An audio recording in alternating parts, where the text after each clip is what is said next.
2021년 4월 13일 화요일 출애굽기 4장 18절로 23절 말씀.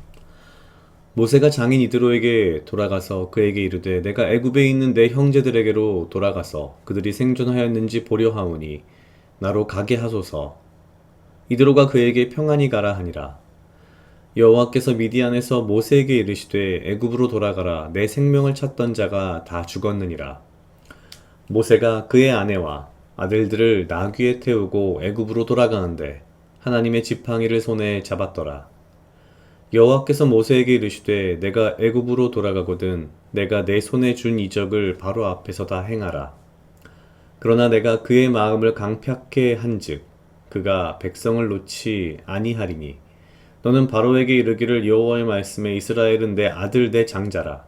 내가 내게 이르기를 내 아들을 놓아서 나를 섬기게 하라 하여도 내가 놓기를 거절하니 내가 내 아들 내 장자를 죽이리라 하셨다 하라 하시니라. 아멘. 오늘 말씀은 출애굽기 4장 18절로 23절 말씀입니다. 이제 모세가 하나님의 명대로 애굽으로 다시 돌아갑니다. 그리고 하나님께서는 아주 친절하게 모세가 해야 할 일을 이야기해 주십니다. 바로에게 가서 이적을 행하고 그래도 그가 마음을 돌리지 않을 것이고 그래서 이스라엘이 내 장자이기 때문에 내가 내 장자를 놓아주지 않으므로 하나님께서 직접 애굽의 장자를 죽이겠다. 이렇게 이야기하라고 모든 것을 모세에게 말씀해 주십니다. 그런데 오늘 제가 관심을 가지고 있는 관심을 가지게 되는 구절은 4장 20절입니다. 모세가 그 아내와 아들들을 나귀에 태우고 애굽으로 돌아가는데 하나님의 지팡이를 손에 잡았더라. 일단 40년 전에 애굽에서 도망 나올 때의 모세는 애굽의 왕자였고 잘 나가는 서열 한 3, 4위권 안에 들어가는 권력자였습니다. 그리고 이제 40년이 지난 후에 도망자였던 모세가 다시 애굽으로 돌아갑니다. 보통 우리가 흔히 금의환영한다 라는 표현을 많이 쓰는데 지금 모세의 모습은 금의환영과는 전혀 다른 모습입니다. 그는 40년이 훨씬 더 지나서 이제는 어디를 보아도 애굽의 왕자와 같은 외모는 전혀 풍기지 않았고 또한 돌아갈 때에 굉장히 큰 무리 혹은 군대를 이끌고서 애굽으로 돌아간 것이 아니라 모세와 그 아내와 아들들을 나귀에 태우고 돌아갔다라고 표현합니다. 글쎄요, 나귀가 아무리 생각해도 그렇게 뭔가 훌륭한, 뭔가 좀 뻔때나는, 멋있는 이런 것은 아닐 겁니다. 모세는 아내와 아들들을 나귀에 태우고 애굽으로 돌아간다 라고 하는 것은 일단 첫 번째 매우 신실하게 그리고 충실하게 하나님의 말씀을 믿고 따르고 있다라는 것을 의미합니다. 만약에 조금이라도 뭔가 본인과 본인의 가족의 신상에 어떤 위험이 닥칠 것이란 예상을 했다면 아마도 아내와 아들들을 데리고 가진 않았을 겁니다. 오히려 장인인 이드로에게 잠시 좀 맡기고 자기는 홀몸으로 갔을 수도 있을 겁니다. 하지만 모세는 아내와 아들들을 다 데리고 애굽으로 갑니다. 그런데 이 20절 마지막에 이렇게 표현이 되어 있습니다. 하나님의 지팡이를 손에 잡았더라. 물론 모세가 약간의 시종들을 데리고서 함께 갔을 가능성은 충분히 있습니다. 정말 모세와 아내와 아들 둘, 딱 넷이서만 나귀를 타고 갔다라고 생각할 수는 없겠지만 오늘 성경 말씀은 그 어떠한 이 모세의 귀환, 금이환영이 아닌 뭔가 매우 초라한 모습의 모세의 귀환을 표현하는데 그 마지막에 애굽으로 돌아가는데 하나님의 지팡이를 손에 잡았더라 라는 표현을 합니다. 모세의 외형, 모세의 행색은 모세가 40여 년 전에 애굽을 떠나기 전의 모습에 비하면 매우 초라합니다. 그는 아내와 아들 둘을 데리고 나귀를 타고 돌아오고 있고 어떠한 큰 군대나 수많은 무리들을 이끌고서 애굽의 왕을 위협할 수 있을 만한 뭔가 애굽의 왕에 견줄 만한 애굽의 왕에게 뭔가 위세를 떨 수 있을 만한 어떠한 것도 없이 그저 하나님의 지팡이를 손에 잡고 그것만을 의지해서 애굽으로 돌아갑니다. 아마 애굽의 왕이 보기엔 아마 참으로 뭐랄까요?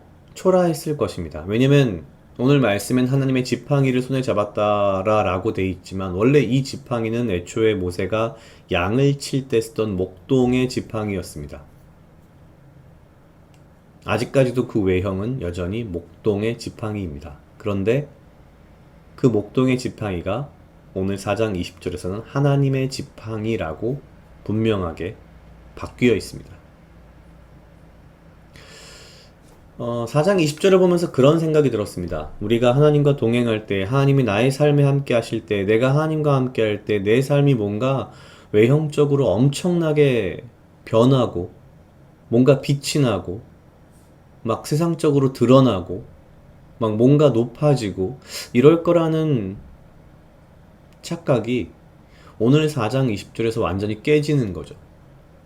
분명히 하나님이 함께 하신다는 증거인 하나님의 지팡이를 손에 잡은 이 모세의 모습은 애굽의 사람들, 애굽의 왕, 세상의 사람들이 보기에는 그저 초라한 40여 년 전에 왕자였던 이방인 모세의 초라한 귀환처럼 보입니다. 그러나 이 모습은 세상 사람들이 보는 것이 다가 아닌 사실은 하나님과 동행하는 하나님의 지팡이를 손에 잡은 완전히 달라진 모세의 모습인 거죠. 제 자신을 돌아보면서 그런 생각을 했습니다. 제가 매일 기도해서 하나님과 동행하고자 하는, 동행하게 해달라는 기도를 하는데, 과연 내가 하나님과 동행한다는 것이 어떠한 모습일까가 아마 오늘 출애굽기 4장 20절의 모습이 아닐까라는 생각을 했습니다. 그 다른 어떤 세상적인 권세와 위세와 아무것도 필요 없고 오직 하나님의 지팡이를 손에 잡고 갔던 이 모세의 모습. 이것이 하나님과 동행하는 삶이 아닐까. 하나님과 동행한다는 것은 나의 삶이 화려해지고 부귀영화와 함께하고 높아지고 이런 것이 아니라 하나님과 함께한다는 것은 어쩌면 오늘 모세가 보여준 것처럼 하나님의 말씀대로 그리고 믿음대로 하나님과 함께하는 것. 설사 그 외형이 세상 사람들이 보기에 초라할지라도 이것이 진짜 하나님의 지팡이를 손에 잡고 하나님과 동행하는 것이 아닌가 라는 생각을 하면서 내가 참 많은 부분에서 아직도 참 세상적인 것들을 세상의 물이 정말 덜 빠졌구나 라는 생각을 했습니다. 각자 2분 정도 묵상하시겠습니다.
다 함께 기도하시겠습니다. 하나님 아버지 감사합니다. 주여 이 하루도 나와 동행하여 주시옵소서. 주님 나로 하여금 사랑하게 하시옵소서. 아버지여, 나를 해하려 하는 그 어떠한 무리들로부터 나를 지키고 보호하여 주시며 내가 오직 주님 주시는 지혜와 명철로 이 하루를 살아가고 나에게 필요한 건강과 육체적 강건함을 허락하여 주시옵소서. 주님, 내가 매일매일 주님과 동행하는 삶을 살아가는 것을 꿈꿉니다.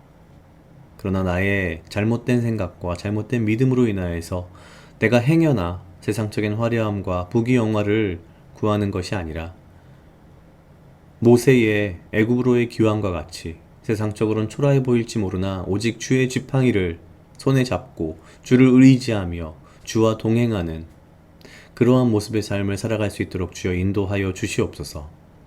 감사합니다. 이 모든 말씀 예수님 이름으로 기도드렸습니다. 아멘.